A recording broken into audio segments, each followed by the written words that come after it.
विश्वविद्यालय की कुलपति पर जातिवादी होने का आरोप लगता है, क्योंकि कुलपति भी कायस्थ समाज से आती हैं, एफओ जो फाइनेंस ऑफिसर हैं वो भी एक ही समाज से आते हैं, कुल सचिव भी एक ही समाज से आते हैं।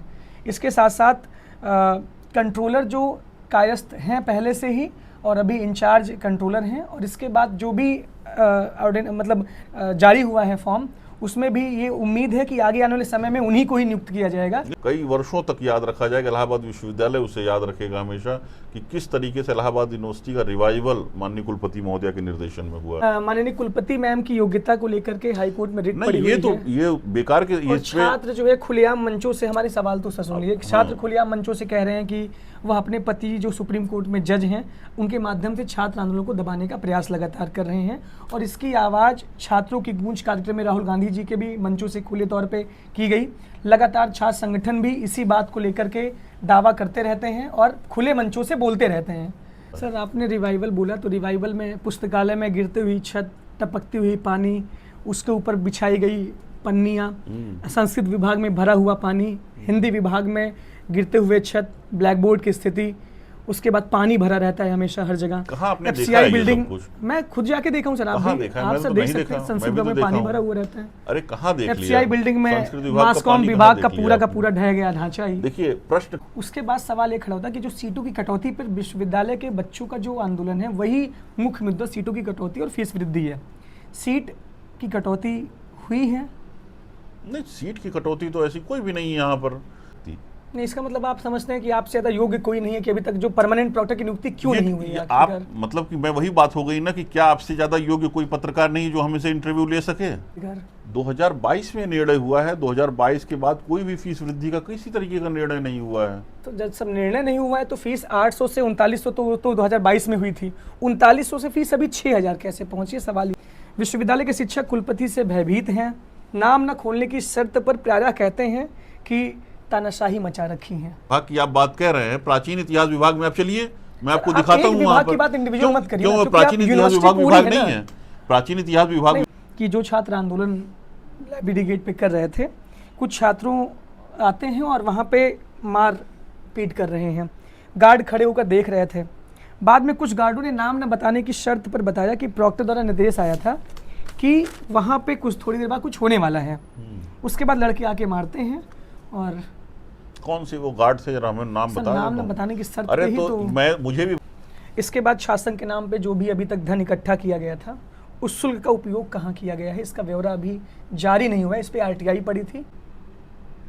इस समय इलाहाबाद विश्वविद्यालय के छात्र सीटों की कटौती, फीस वृद्धि, कैंपस में छात्र सुविधाओं के अभाव, टॉयलेट, पेयजल, छात्रावास संबंधी असुविधा आदि को लेकर के आंदोलनरत हैं। विश्वविद्यालय में इस समय इंचार्ज प्रॉक्टर के रूप में कार्य देख रहे डॉक्टर अतुल नारायण सिंह, प्राचीन इतिहास विभाग के असिस्टेंट प्रोफेसर, हमारे कैमरे के सामने हैं। डॉक्टर अतुल नारायण सिंह इलाहाबाद विश्वविद्यालय के छात्र रह चुके हैं और छात्र संघ अध्यक्ष का चुनाव भी लड़ चुके हैं, और अभी ये इंचार्ज प्रॉक्टर के रूप में कार्यरत हैं। सर, आपका सबसे पहले तो बहुत स्वागत है। धन्यवाद, थैंक यू। इंटरव्यू के इस सेशन में आपसे पहला ही सवाल है, छात्र आंदोलनरत हैं, इसका क्या इशू है? नहीं देखिए, छात्र तो कोई भी हमें आंदोलनरत इस तरीके से तो नहीं दिख रहे हैं फिलहाल।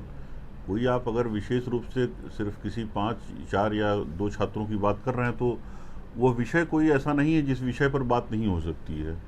वह बात भी हुई है, बहुत सारी बातचीत हुई है। लगभग 4 घंटे की 2 बार बातचीत जो है DSW के माध्यम से, हमारे माध्यम से, हमारे रजिस्ट्रार के माध्यम से उन छात्रों से की गई है, और उन्होंने सभी चीज़ों पर अपनी सहमति जताई। सब चीज़ों पे वो तैयार हो गए, हर एक मुद्दे, हर एक बातें उन्हें बता दी गई। और फिर उसके बाद से वापस से जा कर के फिर वो अगर गेट ब्लॉक कर दें, बंद कर दें गेटों को, हमारे प्रशासनिक कार्यों में व्यवधान पहुंचाएं, कैंपसों में घूम करके नारेबाजी करें, कक्षाएं चल रही, तो ये विषय गंभीर है। ये विषय छात्रों की जहाँ तक मुद्दों की बात है तो विश्वविद्यालय हर एक मुद्दों को बहुत गंभीरता से लेता है। किसी भी मुद्दे को हम अनअटेंडेड नहीं छोड़ते हैं। हर एक विषय पर हमारी नज़र है।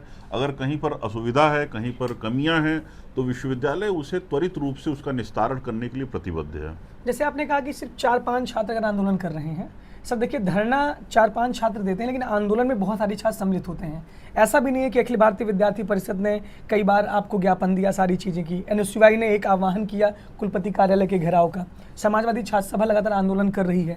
दिशा ऐसा भी लगातार आंदोलन कर रही है। तो आप ये कैसे कह सकते हैं कि वो मात्र 4-5 छात्र ही हैं? नहीं देखिए, आपने कहा कि आंदोलन चल रहे हैं 4-5 लोगों के, कुछ लोग वहाँ बैठे हुए हैं, तो जिन्होंने अव्यवस्था फैलाई, देखिए ज्ञापन देना, किसी से बात करना, किसी मुद्दे पर ध्यान आकृष्ट कराना एक अलग विषय है। मैं ऐसे किसी भी छात्र गुट, छात्र समूह या छात्र का बिल्कुल स्वागत करता हूं कि वो आए, अपनी समस्याओं को बताए, अपने मुद्दों को बताए, अपनी बातों को रखे, समुचित प्लेटफॉर्म पर उन चीज़ों को करे। लेकिन बाहर जाकर के आप हमारे आने जाने के रास्ते को ब्लॉक कर दें, हमारे यहाँ पर पूरी तरीके से हमारे प्रशासनिक कार्यों में व्यवधान पहुँचाएं, हमारे गेट को तोड़ने की कोशिश करें, हमारे यहाँ पर गेट पे लगे हुए ताले को काटने और तोड़ने की कोशिश करें, कैंपस की चहरदीवारी फांद करके पूरे कैंपस में हमारे माननीय कुलपति महोदया के संदर्भ में अभद्र टिप्पणियां करें, हमारे हेरिटेज वॉल पर आप अभद्र टिप्पणियां लिखने लगें। तो इस तरीके की चीज़ों के लिए हम नहीं मानते कि कोई स्थान कैंपस में है, परिसर में। एक स्वस्थ वातावरण में बातचीत, अपनी मुद्दों को रखने का, अपनी बातों को रखने का हम स्वागत करते हैं। हम उसको सुनेंगे, समझेंगे, और जो तर्क संगत उसका समाधान होगा उस समाधान को भी करेंगे। लेकिन आप ये चाहेंगे कि हमारे गेट को बंद कर देंगे, हमारी हेरिटेज वॉल को नुकसान पहुंचाएंगे, हमारी चहरदीवाली को फांद करके यहाँ पर हमारी चल रही कक्षाओं को आप बाधित करेंगे, तो इन सभी को लेकर के जो कंसर्न है, जो बातें हैं, उसे हम नहीं करते। बाकी जहाँ तक रही छात्र संगठनों की बात, तो जो भी अपने विषय लेकर के आता है, हम सभी लोग उनकी बात सुनते हैं। तो मतलब आप ये कहना चाहते हैं कि जो आंदोलन बच्चे करें वो आंदोलन गलत है? आंदोलन कभी गलत और सही का इसमें कोई मानक नहीं है। मैंने तो बार बार ये कह रहा हूं कि तरीका क्या हो उसका, आप अपनी बात को रखने का तरीका आपके बात कैसा है। तो लगातार इस बात पे सवाल भी उठ रहा है। माननीय कुलपति जी को 6 साल हो गए हैं और एकदम छात्र सुविधाएं बॉटम पे हैं। कोई नहीं, छात्र सुविधाओं के यहाँ बॉटम पे हैं। आज हमारे परिसर में लगभग 350 वाटर कूलर लगे हुए हैं। आप किसी एक वाटर कूलर को लेकर के अगर इस तरीके से एजिटेट करेंगे कि एक फला वाटर कूलर का पानी नहीं साफ आ रहा है, तो कोई बात नहीं, हम मानते हैं कि एक फरा वाटर कूलर जो है उसका पानी नहीं साफ आ रहा है, हम उसको करा देंगे सही। लेकिन उस चीज़ को मीडिया पर ले जाकर के, सोशल मीडिया पर ले जाकर के यूनिवर्सिटी को डिफेम करना, यहाँ पर छात्र सुविधाओं के नाम पर कोई व्यवस्था ही नहीं है, ये तो बिल्कुल वाजिब बात नहीं है। मैं भी यहीं का विद्यार्थी रहा हूँ, हमने देखी है छात्र सुविधाएं कितनी थी और क्या हुई हैं। हमें यह बताने की बिल्कुल आवश्यकता नहीं है। मैं 2007 से इस विश्वविद्यालय को एक विद्यार्थी के रूप में और अब एक अध्यापक के रूप में और फिर प्रशासन में आकर के यहाँ पर इन चीज़ों को मैं बहुत करीब से देख रहा हूँ कि किन सुविधाओं की हमें ज़रूरत थी और आज क्या सुविधाएं फिर हुई हैं। तो उन चेंजेस को आप अगर बहुत माइन्यूटली ऑब्जर्व करेंगे, देखेंगे, तो आपको वो चेंजेस दिखेंगे। फैकल्टी के बेस लाइन पर आकर के आप देखें तो कितने चेंजेस आए हुए हैं, एडमिनिस्ट्रेटिव बेस लाइन पर आकर के देखें तो कितने चेंजेस आए हुए हैं, और दूसरी फैसिलिटीज़ को भी जब आप देखें, एजुकेशनल बैकग्राउंड पे आकर के देखें, क्लासरूम बेस पे आकर के देखें, तो सभी बहुत सारे चेंजेस आए हैं। देखिए, असुविधाएं जो है कहाँ पर नहीं है, आपके और हमारे घरों में। जहाँ पर आप सोचते हैं कि सब सुविधाएं हमने दे दी हैं, क्या आपके और हमारे घरों में असुविधाएं नहीं हैं? लेकिन प्रश्न ये है कि हमारे और आपके घर में अगर असुविधा है तो आप उस चीज को क्या ले जाकर के पंचायत में रखेंगे? नहीं रखेंगे ना। आप पहले अपने घर के अंदर, अगर जो आपके पिताजी से या आपके किसी घर परिवार के लोग से आपकी कोई अगर असहमति है, कोई आपको सुविधा चाहिए है, तो आप पहले किससे कहेंगे? गांव के प्रधान से जाकर के कहेंगे इसको, कि अपने पिताजी से कहेंगे? नहीं, कई बार बच्चों ने आप तक बातें पहुंचाई, जैसे लॉ हमारे फैकल्टी की लाइब्रेरी का। हमारे यहाँ तक जो बातें, हमारे यहाँ तक या हमारे किसी भी प्राधिकारी तक अगर कोई भी बात पहुंचती है तो उस बात को सही माध्यम तक, देखिए, किसी भी चीज का निराकरण कराने का एक अप्रोप्रिएट चैनल है। किसी भी बात को जब हम रिजॉल्व करेंगे तो रिजॉल्व तो ऐसा है नहीं कि आपने हमसे कोई बात कही और मैं एक लाइन के आदेश में उसको रिजॉल्व कर दूंगा। कोई भी विषय ऐसा नहीं, अभी जैसे आप प्रवेश भवन गए थे, प्रवेश भवन में वाटर कूलर की समस्या थी और वहां पे वॉशरूम की स्थिति आप देखिए, टोटी में नल नहीं लगा था, वॉशरूम गंदे हालत में थे। जब पहले दिन आप गए थे वहां चेक करने, देखिए, पहले दिन जिस दिन एडमिशन शुरू ही हो रहे थे, प्रवेश भवन पे वो व्यवस्थाएं थे। देखिए, जब वाटर कूलर की बात आई तो वाटर कूलर को हमने तुरंत वहां चेक करवाया, वहीं के छात्रों से चेक करवाया। उसका वीडियो हमारे पास है। वीडियो में आप अगर देखेंगे तो एनसीसी के बच्चों ने ही उस वाटर कूलर को वहां चेक किया, उसे देखा, खोल करके बाकायदा चेक किया, जहां पर पूरा वाटर कूलर साफ था और पानी पीने के लायक था। और फिर उसमें न तो किसी तरीके की गंदगी थी जो कही जा रही थी, वहाँ चींटियाँ, कुछ भी ऐसी चीज़ें नहीं थी, लेकिन उस वाटर कूलर को खोल दिया गया। और जिन बच्चों ने उस वाटर कूलर को खोल करके चेक किया, उस समय तो वहाँ पर कोई करंट नहीं था। अगले दिन करंट वहाँ पर अचानक से कैसे आ गया? टॉयलेट की बात बताइए तो ना, वहाँ पे टोटी टॉयलेट में नहीं लगी थी, टॉयलेट की एकदम बात है, जहाँ गंदगी थी वहाँ पर पर। टॉयलेट जो है, जो फीमेल वॉशरूम्स थे वो कंप्लीटली क्लीन थे, और दूसरी सुविधाओं के लिए जो दूसरे वॉशरूम थे वो ऑपरेशनल थे उस समय तक। हाँ, जो बाहर की तरफ यूरिनल लगे हुए थे, यूरिनल में जो गंदगी थी वो जैसे ही हमने देखा उसको तुरंत आदेशित किया कि उस तरीके से उसकी सफाई होनी चाहिए, वो सफाई हो गई वहां आप पे। ये बोल रहे हैं कि ठीक है ना? बच्चों को आवाज नहीं उठानी चाहिए, बच्चों को अपने परिवार से बताना चाहिए, लेकिन जब ये आवाज उठे तभी तो ये चीजें हुई चेंज। नहीं तो उसमें change- दूसरे दिन टोटी लग गई, आप यूरिनल साफ दूसरे हो दिन गया। नहीं लगी, ये भी तो गलत बात है। दूसरे दिन क्यों लगेगी? आप जैसे, मैं वहां पर तो मौके पर ही हूं ना, मैं भी तो उन चीजों को देख रहा हूं। जैसे जो भी हमारा प्राधिकारी है उन चीजों को देखता है, सुनता है, समझता है। हर चीज आपकी आवाज उठाने से, आंदोलन करने से, नारेबाजी करने से, कैंपस के प्राधिकारियों की गालियां देने से नहीं सही होती हैं। आप जो जिम्मेदार है वो जिम्मेदार अपनी जिम्मेदारियों को भी समझता है काफी हद तक, और हमें जो करना है हम वो करेंगे। आपने हमें बताया, इसका हम स्वागत करते हैं हमेशा।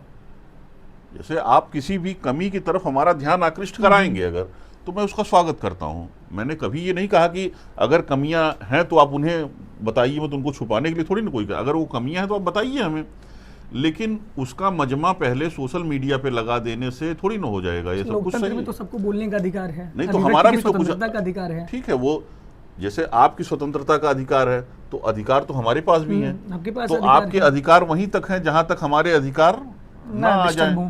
तो आपके क्या अधिकार ये है कि आप हमें कहीं पर गालियां दे देंगे? आपको गाली देने का अधिकार किसने दिया? ये राइट टू अब्यूज है कहीं पे भी? सोशल मीडिया पर आप अगर देख रहे होंगे तो किस तरीके की भाषा और किस तरीके की टिप्पणियां की गई हैं इन्हीं छात्रों के द्वारा जिन्हें आप कह रहे हैं। क्या वो मर्यादित है आचरण? जो आप बता रहे हैं कि जिनको बता रहे हैं कि वो वॉशरूम गंदा होने के लिए जिनको वो दिखा रहे थे वहां पे, उनकी भाषा का स्तर सुनिए कि किस भाषिक स्तर पर वो जाकर के बात कह रहे हैं। कोई यहाँ पर अगर प्राधिकारी है, कोई यहाँ पर अध्यापक है, कोई यहाँ पर शिक्षक है, तो उसकी भी तो एक डिग्निटी है। शिक्षक की मर्यादा नहीं है और बाकी सबकी मर्यादा है। लेकिन वो बच्चे लगातार इतने दिन से आंदोलनरत थे, उनकी बात को कौन सुना कौन जाए? क्यों नहीं सुना जा रहा है? लॉ फैकल्टी की लाइब्रेरी का मुद्दा उस हाँ, मसला था। आप भी वहाँ था, मैं भी वहाँ लॉ उपस्थित फैकल्टी था। की लाइब्रेरी के मुद्दे पर उसका भी सोल्यूशन हो गया है। मैं भी वहाँ और से उपस्थित था, और वहाँ वो 5 छात्र नहीं थे। कोई एक दिन का सोल्यूशन नहीं होता ना। जैसे लाइब्रेरी के मुद्दे की जब बात थी तो लाइब्रेरी के विषय में पूरा का पूरा सोल्यूशन हो चुका है, वहाँ उसका फंड ऑलरेडी लोकेटेड है। लेकिन आपको भी पता है कि प्रयागराज में पिछले कई मतलब दशकों की बारिश का रिकॉर्ड इस बार टूट गया। लगातार सुबह, दोपहर, शाम में तीनों मीटिंग में किसी न किसी बार बारिश हो ही जा रही है। ऐसी स्थिति में किसी भी समय अगर वाटर प्रूफिंग का वर्क इनिशिएट होगा वहाँ पर, तो तुरंत वो सब का सब उसी स्थिति में हो जाएगा। इसके लिए मौसम के साफ होने की प्रतीक्षा तो करनी पड़ेगी। देखिए, मैं बार बार ये कह रहा हूँ ना कि घर परिवार में अगर कमियां हैं तो उन कमियों को हम छोड़ नहीं सकते हैं। हम अनअटेंडेड नहीं छोड़ रहे हैं उसे ना। अगर आप बता रहे हैं तो उनको मैं स्वीकार भी कर रहा हूँ कि अगर वो हैं तो वो दूर हो गई हैं। माननीय कुलपति महोदया इन सभी को खुद ऑब्जर्व कर रही हैं, देख रही हैं, उन पर एक्शन ले रही हैं। जहां जहां पर भी ऐसी असुविधाएं हैं उन सभी असुविधाओं पर नजर है। मतलब 6 साल से जो समस्याएं छात्रों की हैं, अभी तक समस्याओं का निराकरण नहीं हो पाया है। 6 साल से कोई समस्या नहीं है अभी फिलहाल। तो जो समस्या अगर कहीं पर एक स्पेसिफिक वाटर कूलर की प्रॉब्लम है तो 6 साल से थोड़ी ना है वो कि 6 साल से पानी ही नहीं है इलाहाबाद में। 6 साल से जैसे नैक A+ ग्रेडिंग का हम लोग जो है झुंझुना बजाते रहते हैं। झुंझुना क्या है उसमें? नैक A+ है हमारी ग्रेडिंग। मिला है रेटिंग। हाँ। सबसे बड़ी बात यह कि अभी भी छात्र सुविधाएं बॉटम पे हैं। ये सवाल आखिरकार क्यों आ रहा है? देखिए, छात्र सुविधाएं बॉटम पे आप कैसे डिसाइड कर सकते हैं? हमारे यहाँ छात्र सुविधाएं कौन सी बॉटम पे हैं? यहाँ पे विभागों में वॉशरूम नहीं है। ये कैसे आपको पता है? आप जाके खुद कहाँ पे? मेरे पास खुद अपना विभाग है प्राचीन इतिहास में। चलिए, हिंदी विभाग में भी पूरी सुविधाएं हैं वहाँ पर। जो ब्लैक बोर्ड है उसमें आप लिखेंगे तो नाखून आपका धंस जाएगा। ये कैसे आप कह सकते हैं? चेक करिए। मैं देख चुका हूँ ना। आप जिस विभाग की आप बात कह रहे हैं, प्राचीन इतिहास विभाग में आप चलिए, मैं आपको दिखाता हूँ वहाँ पर। क्यों प्राचीन इतिहास विभाग नहीं है? प्राचीन इतिहास विभाग नहीं है। आपके पास एजुकेशन डिपार्टमेंट नहीं है, साइकोलॉजी आपका डिपार्टमेंट नहीं है, पॉलिटिकल साइंस आपका डिपार्टमेंट नहीं है। हम कहेंगे पॉलिटिकल साइंस डिपार्टमेंट में पूरे क्लासरूम स्मार्ट हैं, पूरे हर एक क्लासरूम में एयर कंडीशन है, तो वो क्लासरूम आपको नहीं दिख रहे हैं।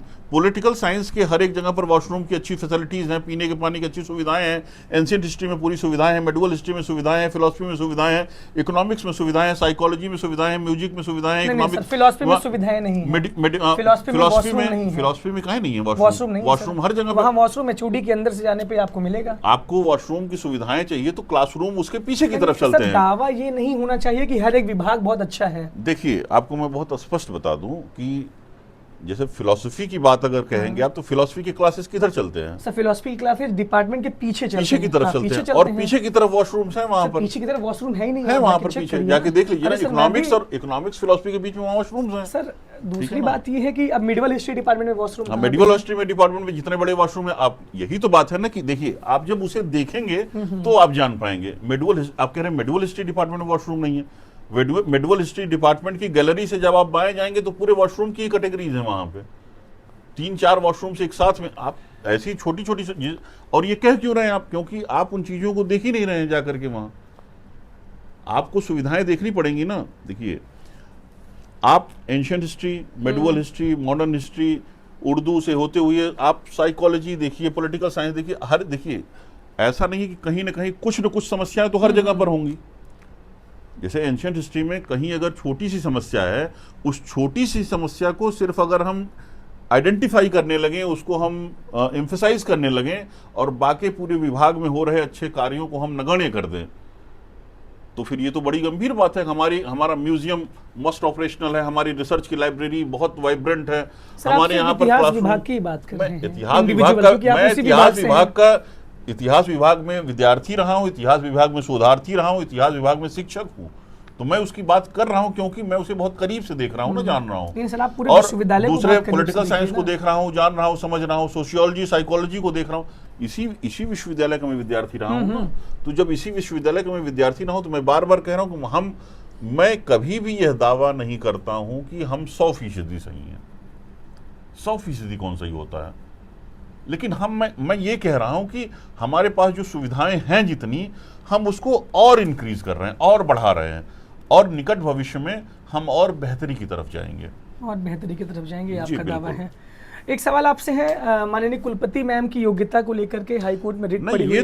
ये बेकार के, ये छात्र जो है खुलेआम मंचों से, हमारे सवाल तो सुन लीजिए, छात्र खुलेआम मंचों से कह रहे हैं कि वह अपने पति जो सुप्रीम कोर्ट में जज हैं, उनके माध्यम से छात्र आंदोलन को दबाने का प्रयास लगातार कर रहे हैं, और इसकी आवाज़ छात्रों की गूंज कार्यक्रम में राहुल गांधी जी के भी मंचों से खुले तौर पे की गई। लगातार छात्र संगठन भी इसी बात को लेकर के दावा करते रहते हैं और खुले मंचों से बोलते रहते हैं। तो आखिरकार इसका क्या विषय है? ये विषय तो हमारा है ही नहीं, पहली चीज। और देखिए, किसी की योग्यता पर प्रश्न लगाना इस ब्रह्मांड की सबसे आसान सी बात है। मैं अभी कह दूं कि अभिनव द्विवेदी यहाँ पर जो काम कर रहे हैं, उनसे बहुत अच्छे काम करने वाले लोग हैं यहाँ पर, इसलिए अभिनव द्विवेदी अयोग्य हैं क्योंकि उनसे अच्छे काम करने वाले लोग हैं। तो आपकी योग्यता पर प्रश्न चिन्ह हमने लगा तो दिया, लेकिन मैं ये नहीं जानता हूँ कि अभिनव द्विवेदी काम कितना कर रहे हैं, आप किस तरीके की मेहनत कर रहे हैं, आप किस तरीके से अपने छोटे छोटे एफर्ट से हर जगह पर एक जान फूंकने की कोशिश कर रहे हैं। तो किसी की योग्यता पर प्रश्न चिन्ह लगा देना इस दुनिया के सबसे आसान कामों में से एक है। लेकिन सर, कोई भी व्यक्ति जब एफर्ट करता है ना, किसी एक संस्था को चलाना, किसी एक विश्वविद्यालय को खड़ा करना, ऐसे विश्वविद्यालय को कि जहां पर शिक्षकों की संख्या सबसे न्यूनतम स्तर पर आ गई है, वहां पर शिक्षकों के रिक्रूटमेंट करके इस विश्वविद्यालय में प्राण फूंकना अपने आप में जितना बड़ा कार्य है, आप सोच समझ करके देखिए, दूसरे किसी जिम्मेदार व्यक्ति से बात करके देखिए कितना कठिन काम था जिसको माननीय कुलपति महोदया ने किया है। यहाँ पर नॉन टीचिंग स्टाफ्स की जिस तरीके की किल्लत थी, उसको जिस तरीके से माननीय कुलपति महोदया ने आइडेंटिफाई किया, उसको रिक्रूट किया, और आज हमारे इन दोनों स्तरों पर, शैक्षणिक और गैर शैक्षणिक पदों पर जिस तरीके की भर्तियां हो पाई, उसी से हमारा ये परिसर आज जीवंत। शिक्षकों और विद्यार्थियों के बिना आप कौन सी परिकल्पना कर सकते हैं? योग्यता के सवाल तो और भी कुलपतियों पे भी लग सकता है, लेकिन और देश के किसी भी योग्यता के सवाल कहता हूँ, योग्यता का सवाल ऐसा सवाल है कि आप किसी पर बहुत आसानी से, मैं तो बता रहा हूँ, मैं आपके ऊपर आक्षेप लगा दूं, आप जवाब देते घूम फिरिए उसको। तो योग्यता का प्रश्न एक अलग विषय है फिलहाल। और आसमान पे थूकने के बाद, जैसे आप सोचेंगे कि आप आसमान पे थूक रहे हैं, तो आप थूकिए, ये आपकी अपनी बुद्धि विवेक है कि आप आसमान पे थूक करके प्रसन्न हैं, तो आप आसमान पे थूक के प्रसन्न रहिए भाई।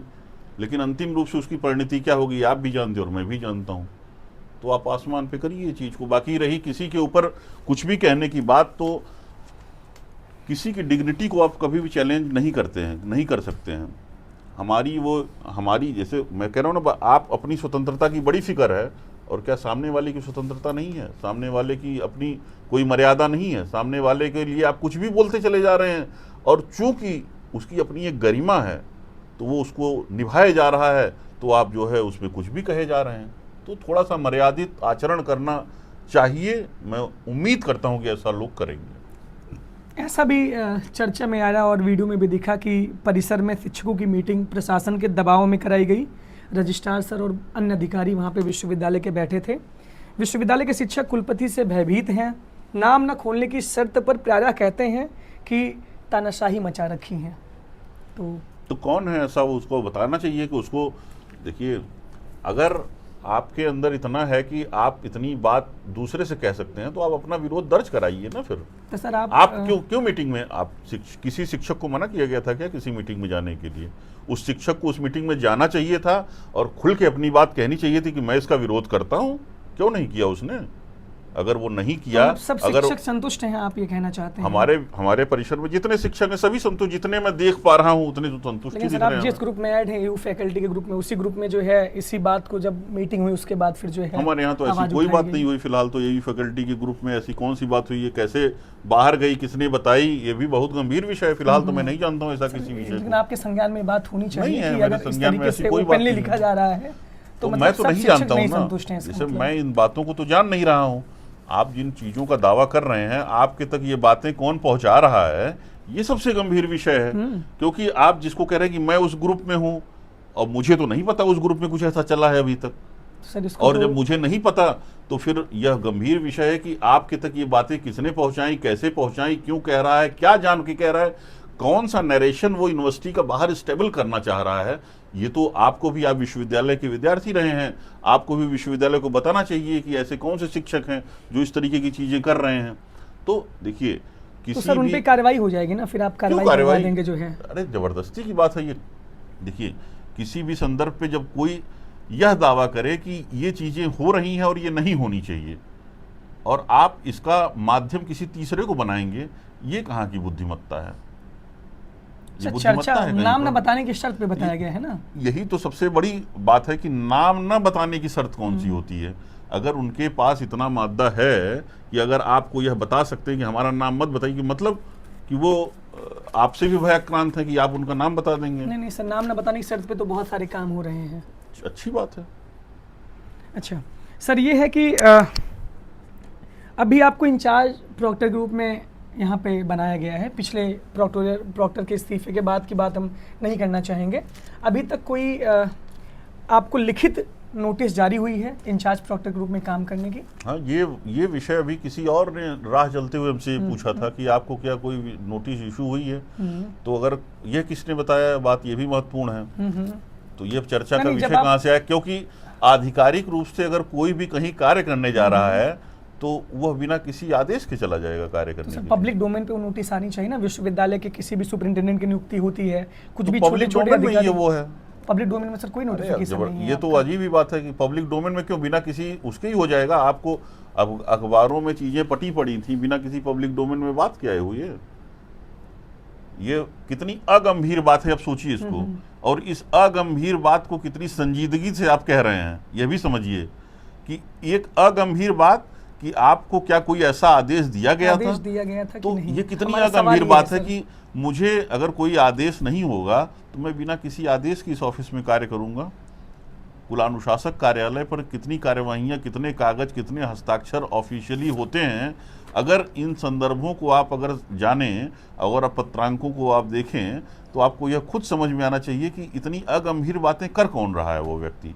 नहीं, इसका मतलब आप समझते हैं कि आपसे ज्यादा योग्य कोई नहीं है कि अभी तक जो परमानेंट प्रॉक्टर की नियुक्ति क्यों नहीं हुई है? आप मतलब कि मैं वही बात हो गई ना कि क्या आपसे ज्यादा योग्य कोई पत्रकार नहीं जो हमें से इंटरव्यू ले सके? बिल्कुल है सर। तो फिर आप क्यों ले रहे हैं? तो मैं तो सवाल पूछने आपसे आया हूँ, समस्याओं पे। यही बात है ना कि आप क्यों ले रहे हैं। तो यही बात हो गई कि मैं आपकी योग्यता पे प्रश्न चिन्ह करके आप ही से सवाल पूछूंगी। मतलब प्रॉक्टर बनना भी नहीं चाहता कोई? यहाँ पे चर्चाओं में ये सवाल चल रहा है, प्रॉक्टर बनना कोई नहीं चाहता। अरे ये तो आपकी बताई हुई बात है जिसे मैं सुन रहा हूँ। और जिसे बनना होगा, जिसे बनाना होगा वो जाने और वो जाने। यही तो बात हो गई ना कि आपको, आपसे योग्य कोई दूसरा व्यक्ति इंटरव्यू लेने वाला नहीं है जो ले सके, तो आपसे दूसरे योग्य लोग भी हैं जो इंटरव्यू ले सकते हैं, लेकिन आप ही क्यों ले रहे हैं?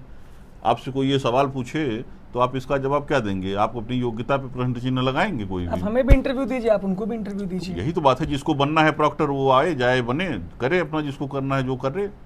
जैसे हमारी बातें हम ही से आप कहेंगे कि आपकी ये चीजें नहीं, हैं, हम आप सर इसको हमारा कैसे सवाल ले था रहे हैं? लिखित रूप से आपको अनुमति, मतलब आप कोई यही तो ऐसा कह रहे हैं नोटिस कि आया कि नहीं इतनी आया है? वेग सी बात है ये कि लिखित रूप से कोई नोटिस आया कि नहीं, बिना किसी नोटिस के कोई कार्यालय में किसी काम करेगा? सर पब्लिक डोमेन पे नोटिस तो कहीं दिखी पब्लिक नहीं डोमेन पे नहीं है तो अखबारों में कहाँ से आ गया था समाचार? बिना पब्लिक, मतलब आप यह कह रहे हैं कि भारत के समाचार पत्र ऐसे ही प्रिज्यूम होकर के समाचार छापते हैं? सर समाचारों में तो बहुत कुछ ऐसा निकलता है, तो वही तो कह रहे हैं ना, बायस समाचारों होके में भी समाचार निकालते हैं लोग। नहीं, तो मतलब आप ये समझते हैं कि आपको भी कोई मैनिपुलेट कर सकता है? नहीं, मुझे मैनिपुलेट करने का मतलब आपकी वो आपकी जैसे खुद आप मैं सोच आपसे सकते हैं पूछ ना। रहा हूँ कि आप ये फिर मानते होंगे कि अगर आप समाचार पत्रों को भी अगर हाशिए पर ला रहे हैं कि समाचार पत्र भी मैनिपुलेट हो जाते हैं, तो यह भी कहा जा सकता है कि आप भी मैनिपुलेट होकर के यहाँ पे आए आप हुए ये हैं। कह सकते हैं मैनिपुलेट होके मैं आया हूँ, आप तो आपकी भी स्वतंत्रता है यही ना। तो मैं कह रहा हूँ ना कि फिर ये प्रश्न उठ जाएगा कि आप किसी के माध्यम से यहाँ भेजे गए हैं, किसी ने आपको ये बताया है, क्योंकि जिस तरीके की सूचनाएं और सवाल हैं अपने आप में हाशिए पर आ रहे हैं। तो देखिए, यह प्रश्न करना सबसे आसान है, किसी को भी कटघरे में खड़ा कर देना। वो proctor, DSW, finance officer, law, कोई भी हमारा जो अधिकारी प्राधिकारी है, किसी को भी, डीएम, कमिश्नर, प्रधानमंत्री, किसी को भी कटघरे में खड़ा कर दीजिए। तो आज की डेट में, आज के तिथि में कटघरे में खड़ा करना तो सबसे नहीं सर, आसान हम सा आप विषय हमारे है। सवाल से बच रहे हैं, क्योंकि आप समाचार पत्रों की बात कर रहे हैं, हम ऑफिशियल नोटिस की बात कर रहे हैं। हम तो वही करेंगे, क्या समाचार पत्रों ने ऐसी कोई चीज छापी होगी? मतलब ऑफिशियल नोटिस जारी हुई है, बिना उसके कैसे कोई काम कर सकता है? पब्लिक डोमेन पे ढूंढने पे देखिए, कोशिश बिल्कुल आप करेंगे, अगर ढूंढिए, कोशिश अभी तक तो करिए। नहीं दिखा है। आपके जो आंतरिक सूत्र हैं वो बताएंगे खुद ही इनको, हाँ हाँ, कि वो कौन सी नोटिस थी। सूत्र तो हमारे बहुत सर हाँ, तो इसीलिए वो सही बताएंगे। है। फीस वृद्धि करके सरकार के खजाने में पैसा क्यों भरा जा रहा है, जबकि गरीब पृष्ठभूमि से छात्र आते हैं? और इलाहाबाद विश्वविद्यालय की फीस वृद्धि के विषय में आपको मैं पहले से बताना चाह रहा हूँ कि फ़ीस पहले 899 रुपये थी, उसके बाद फीस होकर 3900 हुई, जब 400% की फ़ीस वृद्धि हुई, उसके बाद फीस 4600 हुई, फिर फीस 5400 हुई। इस समय वर्तमान में जो छात्रों से फीस ली जा रही है वो लगभग 6000 के करीब फीस ली जा रही है।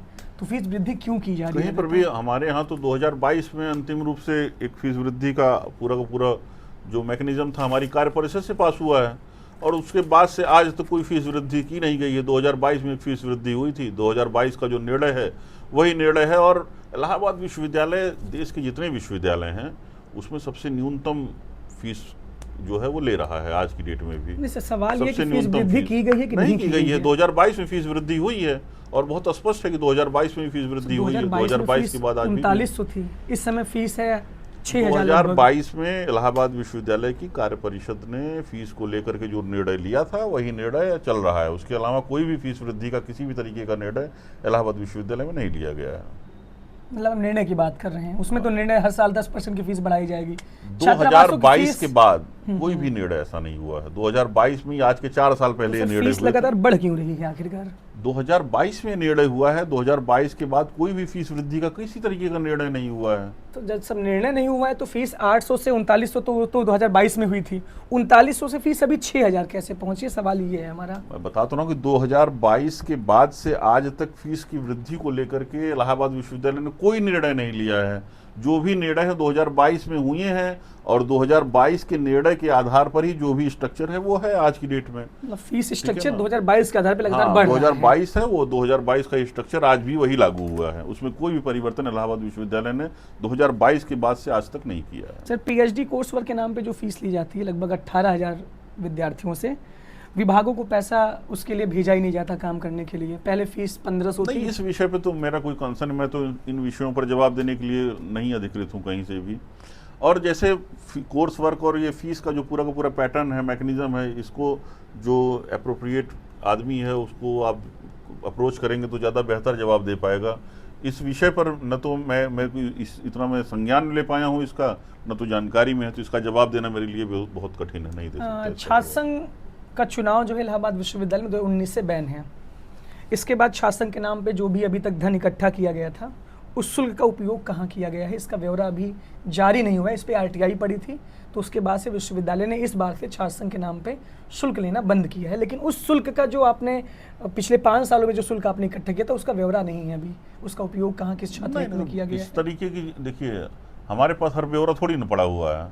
आप हमसे उम्मीद करेंगे कि मैं कुलानुशासक हूँ इलाहाबाद विश्वविद्यालय में प्रभारी, और कुलानुशासक के रूप में हमारे पास अनुशासन और इन विषयों से जुड़े हुए मुद्दे आते हैं। फीस से जुड़ा हुआ मुद्दा और इन सभी से जुड़े हुए मुद्दे हमारे पास नहीं आते हैं।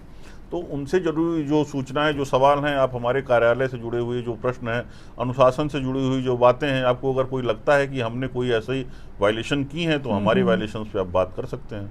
सर, एक सवाल और भी खड़ा होता है। विश्वविद्यालय की कुलपति पर जातिवादी होने का आरोप लगता है, क्योंकि कुलपति भी कायस्थ समाज से आती हैं, या जो फाइनेंस ऑफिसर हैं वो भी एक ही समाज से आते हैं, कुल सचिव भी एक ही समाज से आते हैं। इसके साथ साथ कंट्रोलर जो कायस्थ हैं पहले से ही, और अभी इंचार्ज कंट्रोलर हैं, और इसके बाद जो भी जारी हुआ है फॉर्म, उसमें भी ये उम्मीद है कि आगे आने वाले समय में उन्हीं को ही नियुक्त किया जाएगा। ये तो ये तो जबरदस्ती की यही बात है ना कि हम उम्मीद करते हैं, वो करते हैं। तो ये कोई भी क्या योग्यता का कॉलम में जाती है क्या? कहीं पर भी जो भी है उनकी योग्यता पर कोई प्रश्न चिन्ह है किसी भी रूप में? नहीं, खुलेआम लिखा जाता है विश्वविद्यालय की लिखने दीवारों के पर लिए कि लाला विश्वविद्यालय, सोशल मीडिया पर भी यही दिखता है, दीवारों पर यही दिखता है। अभद्र आचरण है। इलाहाबाद विश्वविद्यालय में जिस अभद्र आचरण की बात मैं कर रहा हूँ, वो यही अभद्र आचरण है जिस आचरण को आप कर रहे हैं यहाँ पर। आप इलाहाबाद विश्वविद्यालय की दीवारों पर कुछ लिखेंगे इस तरीके की टिप्पणियां, तो उससे विश्वविद्यालय की तासीर नहीं बदलने वाली है। इलाहाबाद विश्वविद्यालय अपनी गति से कार्य कर रहा है, छात्र हितों में अपने ही गति से वो कार्य करता चला जाएगा।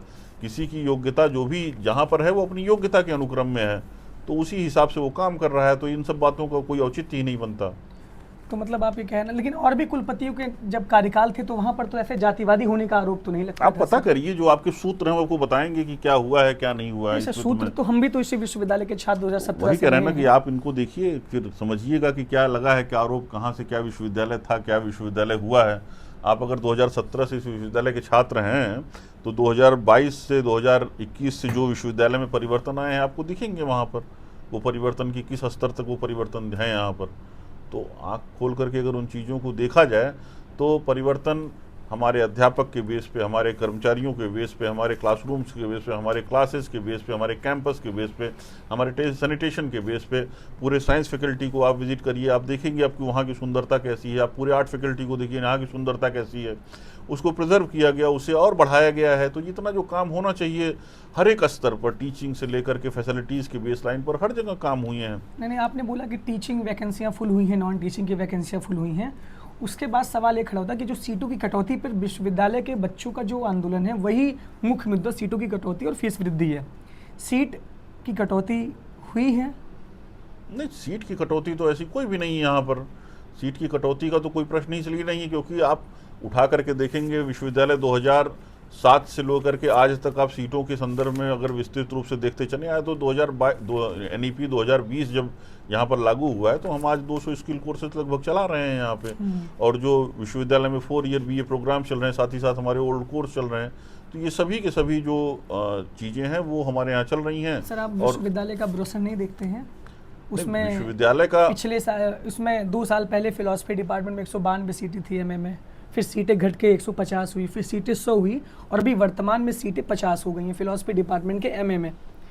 हिंदी में पहले सीटें 385 थी, फिर सीटें 300 हुई। इस समय सीटें अब लगभग मेरे जो याद आ रहा है मुझे 200 हुई हैं। इंग्लिश विभाग में भी सीटें 200 हुई हैं। इलाहाबाद विश्वविद्यालय में मैं बता रहा हूँ ना आपको, मैं आपको बता रहा हूँ क्योंकि ये मेरा डोमेन भी उस तरीके से नहीं है। अगर आप इस पे पूछेंगे तो फला थी तो क्यों हुई, तो वो आप वहाँ के हेड से डीन से जाकर के उन सवालों को करें, वो ज़्यादा बेहतर बता पाएंगे।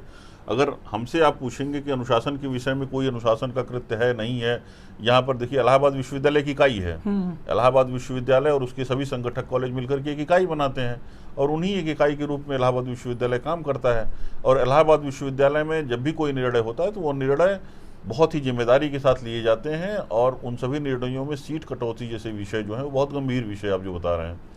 इन सभी संदर्भों पर आप अगर चाहेंगे तो देखिए NEP लागू करना इतना टफ टास्क था, उसको इतने आसानी से नहीं किया जा सकता ना। 4 ईयर BA प्रोग्राम, उसके साथ हमारे ओल्ड कोर्सेज चल रहे हैं, 200 स्किल कोर्सेज चल रहे हैं हमारे पास आज की डेट में।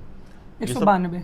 200 स्किल कोर्सेज, तो 200 स्किल कोर्सेज हैं वो, और उन स्किल कोर्सेज को चलाना, उनको रेगुलेट करना, उन्हें सब चीज़ें यहाँ पर दिखाना, इतना आसान काम ये नहीं तो सर है। सीट की कटौती हुई है कि नहीं, सवाल हमारा सिर्फ ये है। सीट की कटौती को आप उठा करके खुद देख लीजिए ना, सर, हम तो 2014 से ब्रोशर उठा लीजिएगा, खुद देख लीजिएगा, आपको समझ में आ जाएंगी कि सीटें हैं कितनी और कटौती सर मैं कितनी ब्रोशर हुई है। देखकर ही आया आप हूँ। ब्रोशर आप जब फिर मैं से बीए देखिएगा। में 17 में एडमिशन लिया था आप तो 4600 सीटें थी। 2014 से आज तक का ब्रोशर देख लीजिएगा, और उसके बाद फिर आप बात करिएगा, सर आपको उसका 17 में उत्तर मिल 4600 जाएगा। सीटें थी, अभी वर्तमान में बीए की आप 1995 जो है सीटें ब्रोशर हैं। देख लीजिएगा 2014 से आज मैं तक देख का, कर आया आपको हूँ मिल जाएगा। ब्रोशर। आराम से फिर से पढ़िएगा उसको, आपको उसका उत्तर मिल जाएगा।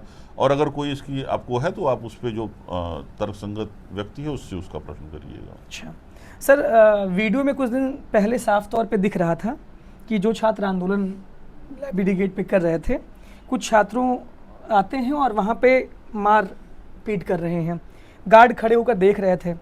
बाद में कुछ गार्डों ने नाम न बताने की शर्त पर बताया कि प्रॉक्टर द्वारा निर्देश आया था कि वहाँ पे कुछ थोड़ी देर बाद कुछ होने वाला है। उसके बाद लड़के आके मारते हैं।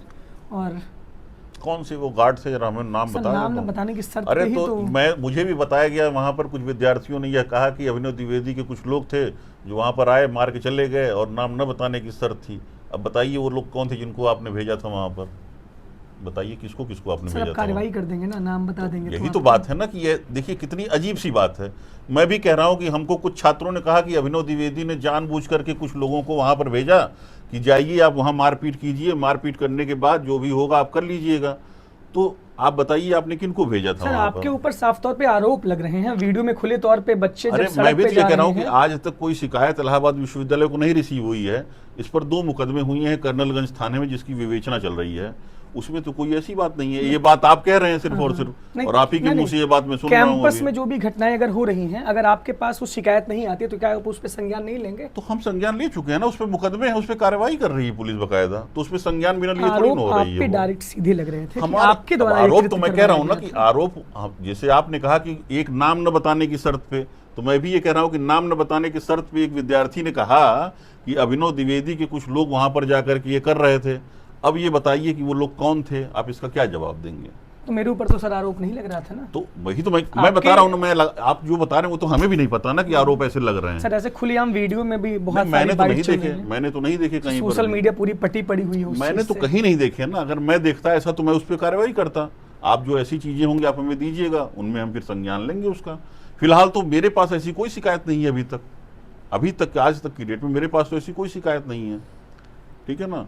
और जब इस तरीके की कोई शिकायत होगी तो शिकायत तो करना चाहिए ना, कहाँ पे जो अप्रोप्रिएट कार्यालय है, कहीं किसी के यहाँ तो शिकायत किया होगा उसने कि नाम न बताने की शर्त पे फला टीचर ने कह दिया, नाम न बताने की शर्त पे फला गार्ड ने कह दिया, नाम न बताने की शर्त पे फला विद्यार्थी ने कह दिया। तो हम भी तो कह रहे हैं नाम न बताने की शर्त पर आपने ये किया, आप बताइए कौन थे वो। तो इसका कोई उत्तर हो सकता है? कोई उत्तर नहीं, ये तो बेकार की बात है।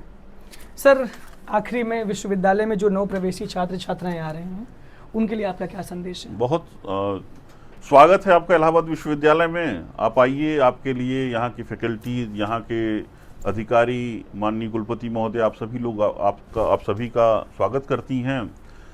विश्वविद्यालय में शिक्षण पठन पाठन का माहौल है। आप अपनी कक्षाओं में बैठिए, अपनी कक्षाएं लीजिए, और अगर आवश्यकता लगे आपको कोई भी अगर समस्या है तो यहाँ पर कुलानुशासक, DSW या जहाँ भी आपको कोई असुविधा लगे वहाँ आप उस संदेश को प्रेषित करिए। सर एक सवाल हमारा बीच में छूट गया था कि विश्वविद्यालय में सांस्कृतिक समारोह होते हैं और सांस्कृतिक समारोह के नाम पे बड़े बड़े कवियों को भी बुलाया जाता है, जिनको 25-25 लाख रुपए जिनका चार्ज होता है, जो बाहर जो चार्ज लेते हैं वो लोग। इसमें छात्रों की सहभागिता नहीं रहती है और बिना छात्रों के कोई कार्यक्रम होता नहीं इलाहाबाद विश्वविद्यालय का, आज तक नहीं हुआ है कभी भी। नहीं सर, छात्र बिना तो बाहर छात्रों के नहीं, तो छात्र क्या, इलाहाबाद विश्वविद्यालय में आज तक कोई कार्यक्रम बिना छात्रों के नहीं हुआ है। कभी भी जो कार्यक्रम होगा, अगर छात्र की सहभागिता नहीं हो तो कौन सा कार्यक्रम? छात्रों की सहभागिता होती है, लेकिन अब आप किसे छात्र मानते हैं, आप किसकी सहभागिता चाहते हैं उसमें? आम छात्रों की सहभागिता तो आम छात्र ही वहां पे रहते हैं। जैसे कि इलाहाबाद विश्वविद्यालय के 25,000 छात्र छात्राओं को एक किसी विशेषीकृत स्थान पर हम बैठा नहीं सकते हैं। ये एक स्पेसिफिक ये जगह है जहाँ पर 25,000 लोग एक साथ बैठ जाएंगे। तो फिर हमें कहीं ना कहीं से तो फिगर आउट, फिल्टर आउट करना ही सर पड़ेगा आप उसे। मतलब फिगर आउट मतलब एक ही 1000 छात्र फीस देते हैं क्या, फिर इसका मतलब आप उनको एक देखिए, कोई भी कार्यक्रम है तो हर जगह पर अलग अलग तरीके से छात्रों को हम आइडेंटिफाई करते हैं कि किसको बुलाना है, कौन से स्पेसिफिक जोन के लोग हैं, कहाँ साहित्य के विद्यार्थी, इतिहास के विद्यार्थी। अब नैनो टेक्नोलॉजी पे अगर रोबोटिक्स पे कोई सेमिनार है तो उस पर मैं प्राचीन इतिहास के विद्यार्थियों और शोधार्थियों को भेज करके उनको कौन से बेनिफिट दे दूंगा ऐड सांस्कृतिक ऑन कार्यक्रम करके। की बात मैं कर रहा हूँ। नहीं, किसी भी कार्यक्रम की बात मैं कर रहा हूँ कि अगर आप उन चीज़ों को आप ये चाहते हैं तो हर एक कार्यक्रम का प्रसारण यूट्यूब पे हमारे हर एक चैनल पे होते हैं, वहाँ से वो जुड़ करके उनका लुत्फ ले सकते हैं। बाकी व्यवस्था बनाने के लिए जो आवश्यक कदम होता है विश्वविद्यालय अपने स्तर पर सर उठाता टोकन है। सिस्टम से विश्वविद्यालय चलेगा क्या, मतलब टोकन आधारित विश्वविद्यालय अपने चलेगा? नियमों कानूनों से हिसाब से चलता है। विश्वविद्यालय आपके कहने से, आपके सूत्रों के कहने से या हमारे आपके किसी सोचने मात्र से, इमेजिनेशन से यूनिवर्सिटी नहीं चलती है, कानूनों से यूनिवर्सिटी चलती है। और ये जो कानून है वही इसको रेगुलेट करते हैं, इसको ड्रिवन करते हैं। सर ये सवाल खड़ा होता है कि कुलपति मैम बच्चों से मिलती नहीं है और कुलपति मैम महीनों के लगातार 10 बच्चों से दिन जो मिलती है हैं। विश्वविद्यालय आती हैं, 20 दिन बाहर रहती हैं। ये तो पता नहीं कहाँ से आपके सूत्र कौन से हैं। इलाहाबाद विश्वविद्यालय में जब भी मैडम आती हैं, जहाँ भी परिसर में घूमने जाती हैं, जहाँ भी टहलती हैं, हर जगह बच्चों से उनकी मुलाकात होती है, बच्चे उनसे मिलते हैं, तो उनसे सर ये बातचीत तो करते हैं। इसका तो प्रमाण तो- हवाई अड्डे पे जाकर ही पता चलेगा कि तो कितनी विदेश ये सब यात्राएं होती हैं। चीज़ें ज़बरदस्ती, देखिए कोई भी बात सिर्फ मुंह में हाथ डाल करके निकालने से थोड़ी न होगी। या फिर आप उस पर वर्क करिए, पूरा पहले वर्क करिए, जानिए, समझिए, देखिए क्या है वस्तु स्थिति। लेकिन विकास कार्यों को इलाहाबाद विश्वविद्यालय के आप ठुकरा नहीं सकते हैं।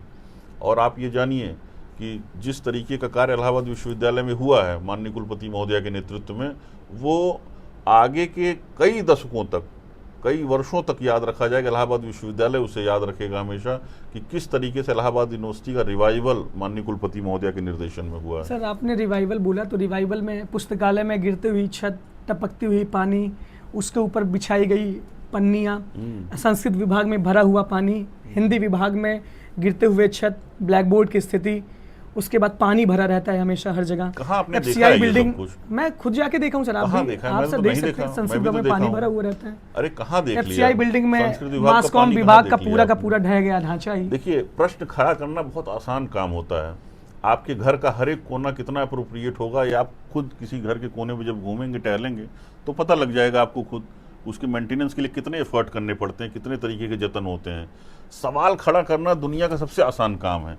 किसी भी विषय पर सिर्फ प्रश्न खड़ा कर दीजिए। देखिए, पॉजिटिव माइंडसेट से जब आप किसी चीज़ को देखने की, अब यहीं पर आप जहाँ बैठे हुए हैं, इसमें 100 कमियाँ आप निकाल दीजिए भी बैठने के लिए। 100 कमियाँ यहीं पर निकाल सकते हैं हम इसकी। लेकिन अगर अच्छाइयाँ गिनने पे भी आएंगे तो इसकी 1000 अच्छाइयाँ भी हैं जहाँ पर आपको निकालना। लेकिन आपको वो 1000 अच्छाइयाँ न दिख करके 2 कमियाँ 4 कमियाँ दिख रही हैं सिर्फ और सिर्फ, और उसे आप फिगर आउट कर रखे हैं कि ये स्पेसिफिक प्रॉब्लम है और उसी को हमें आइडेंटिफाई करना है।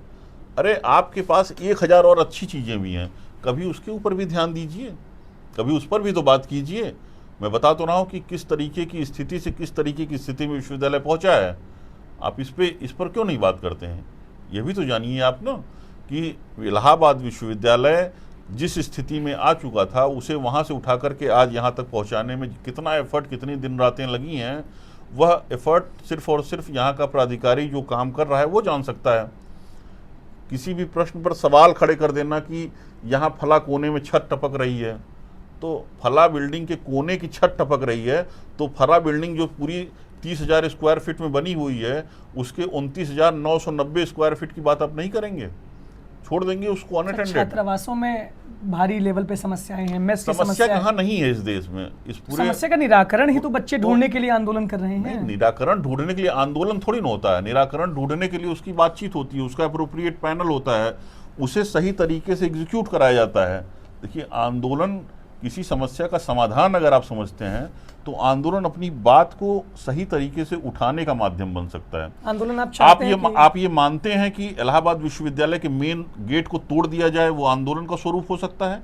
आप ये मानते हैं कि इलाहाबाद विश्वविद्यालय के गेटों पर लगे हुए तालों को काट दिया जाए, आंदोलन का स्वरूप हो सकता है? आप ये मानते हैं कि इलाहाबाद विश्वविद्यालय गेट पर लगे तालों को तोड़ दिया जाए, आंदोलन का स्वरूप हो सकता है? आप ये मानते हैं कि इलाहाबाद विश्वविद्यालय के सुरक्षा गार्डों, यहाँ के अधिकारियों, यहाँ के कर्मचारियों को सोशल मीडिया से लेकर के कैंपस में आकर के आमने सामने खड़े होकर के गालियां दी जाएं, ये आंदोलन का स्वरूप हो सकता है? इलाहाबाद की हेरिटेज वॉल पर जाकर के लिख करके वहां पर उसे पूरी तरीके से गंदा किया जाना, ये आंदोलन का स्वरूप हो सकता है? यह आंदोलन, अगर यह आंदोलन का स्वरूप आप मानते हैं तो अच्छी बात है। हम इसे आंदोलन का स्वरूप नहीं मानते हैं। हम मानते हैं कि आपको अपनी अगर बात रखनी है तो शांतिपूर्ण तरीके से, गांधीवादी तरीके से आप अपनी बात को सही जगह पर, सही तरीके से, सही लोगों के सामने आकर के रखिए। अगर आपकी कोई बात वहां पर सुनने को न तैयार हो, आपकी कोई बात वहां समझने को न तैयार हो, आपकी कोई बात वहां पर सही जगह, सही आदमी, सही निर्णय लेने को न तैयार हो, तब माना जाएगा कि आपकी कोई ग्लिच है। लेकिन हम इन सभी स्तरों पर तैयार हैं। हम आपके बात कर रहे हैं, हम आपसे सुन रहे हैं। आपके हिसाब में जहां पर आपको लग रहा है कि कमियां हैं, उन कमियों को दूर करने पर भी लगे हुए हैं। आपने जिन जिन चीज़ों को गिनाया कि लाइब्रेरी की यहाँ की दीवार, यहाँ की छत, यहाँ की, उन सभी पे काम हो रहे हैं, उन सभी के बजट एलोकेटेड हैं, उन सभी पे जो एक्शन होना चाहिए, कोर्स ऑफ एक्शन, वो हो रहा है। तो देखिए, किसी भी सवाल, सिर्फ सवाल खड़े कर देना किसी चीज़ का जवाब नहीं होता है। सवाल तो हम भी 100 खड़े कर सकते हैं ना, इनमें से किसी का जवाब आप देंगे क्या ये सही है? तो अगर वो नहीं सही है तो फिर अच्छी बात है, अगर वो आपको लगता है सही है तो फिर बधाई के पात्र हैं आप। देखिए, बहुत सारे सवालों पे चर्चा हुई, आपकी समस्याओं पर भी बात हुई, विश्वविद्यालय में इस समय चल रहे आंदोलन पे भी बात हुई। हमारे साथ प्रभारी कुलानुशासक डॉक्टर अतुल नारायण सिंह सर जुड़ने के लिए आपका बहुत हृदय से धन्यवाद। Thank you. उम्मीद करते हैं कि आप ऐसे ही बच्चों से लगातार मुखातिब होते रहेंगे। नहीं, बच्चों के लिए तो मैं हमेशा, हमारे कार्यालय में अगर कोई भी 9 बजे से लेकर के शाम 6, साढ़े 6, 7 बजे तक जब तक बैठा हूँ, कोई भी बच्चा आता है, कोई एक बता दे कि उसे अनअटेंडेड छोड़ा गया हो।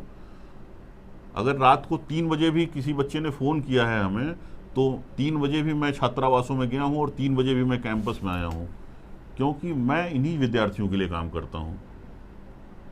ठीक है, बहुत बहुत धन्यवाद आपका। बहुत बहुत धन्यवाद। आप लोग भी अपने विचार कमेंट बॉक्स में करें। सर ने सारे सवालों का जवाब दिया है। अब आप इसका मूल्यांकन आप खुद कर सकते हैं। बाकी तो जुड़े रहेंगे और भी सारे ऐसे इंटरव्यूज विश्वविद्यालय की समस्याओं पर तमाम अधिकारियों से मैं लेता रहूँगा। बहुत बहुत धन्यवाद, बहुत बहुत आभार। Thank you.